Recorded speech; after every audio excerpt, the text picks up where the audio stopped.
Tidak ada yang aneh sebenarnya saat Zenit Saint Petersburg merekrut Malcolm. Tapi cuitan Zenit justru menghebohkan dunia Twitter. Video pengumuman perekrutan Malcolm biasa saja sebenarnya. Video itu hanya menampilkan biodata singkat Malcolm termasuk di klub mana saja ia pernah merumput. Yang bikin menarik adalah Zenit memasukkan AS Roma ke dalam riwayat klub Malcolm dengan durasi 22-23 Juli 2018, alias cuma 2 hari. Akun Twitter AS Roma pun memberikan balasan berupa harapan, "Sangat bangga memiliki Anda bersama kami, Malcolm. Sekarang bawa semua kehebatan itu ke Liga Rusia." Dengan bercanda, akun Zenit kemudian membalasnya, "Punya highlight Malcolm yang bisa kami pakai?" Akun AS Roma lalu melampirkan sebuah video dan bilang, "Tidak, tapi kami punya video pengumuman yang belum selesai ketika admin Roma lagi ngobat." Roma dan Malcolm jelas tidak punya riwayat yang menyenangkan. Soalnya, pertemuan mereka harus berakhir bahkan sebelum diresmikan. Roma dan Bordeaux sudah sepakat terkait transfer Malcolm. Roma bahkan sudah mengumumkan di Twitter, Malcolm tinggal tes medis pada Selasa karena kontrak selama 5 tahun, deal pada hari Senin. Namun tiba-tiba saja Malcolm tak terbang ke Italia melainkan ke Spanyol. Malcolm tak datang ke tes medis dan Roma tak lagi mengharapkannya.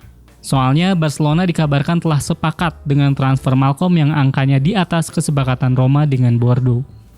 Direktur olahraga Roma saat itu, Monchi, berkomentar soal kegagalan tersebut dan ia menyalahkan Bordeaux. Intinya, Roma mencapai kesepakatan pada Senin dengan sang pemain, agennya, dan juga Bordeaux pukul 5 sore. Roma lalu meminta izin pada Bordeaux untuk mendatangkan Malcolm guna melaksanakan tes medis dan sudah diizinkan. Roma pun menyiapkan pesawat yang akan terbang pukul 9 malam dan harusnya tiba di Roma pada pukul 11 malam. Semuanya sudah selesai, jadi Roma tenang dan percaya diri. Ini diperkuat dengan pernyataan Presiden Bordeaux yang memaksa Roma untuk mengeluarkan pernyataan soal keberhasilan transfer tersebut 30 menit berselang.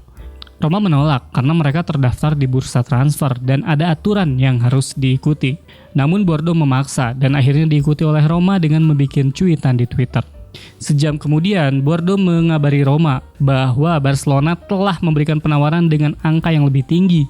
Salah seorang perwakilan Malcolm bahkan bilang kalau Bordeaux melarang Malcolm untuk terbang ke Italia.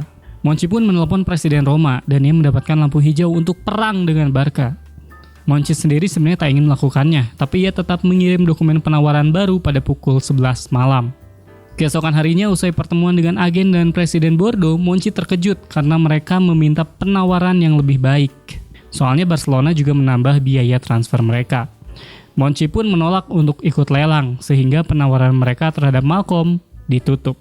Salah satu agen Malcolm, Leonardo Cornacini, bilang kalau kepindahannya ke Barcelona dilandasi pembalasan dendam atas transfer yang terjadi sebelumnya. Ia bilang kalau kliennya tidak ke Roma karena mereka berlaku buruk pada dirinya. Cornacini bercerita ketika mengurus transfer Daniel Fuzato, Roma justru mengurusnya dengan agen yang lain. Cornacini bilang, singkatnya ini adalah balas dendam.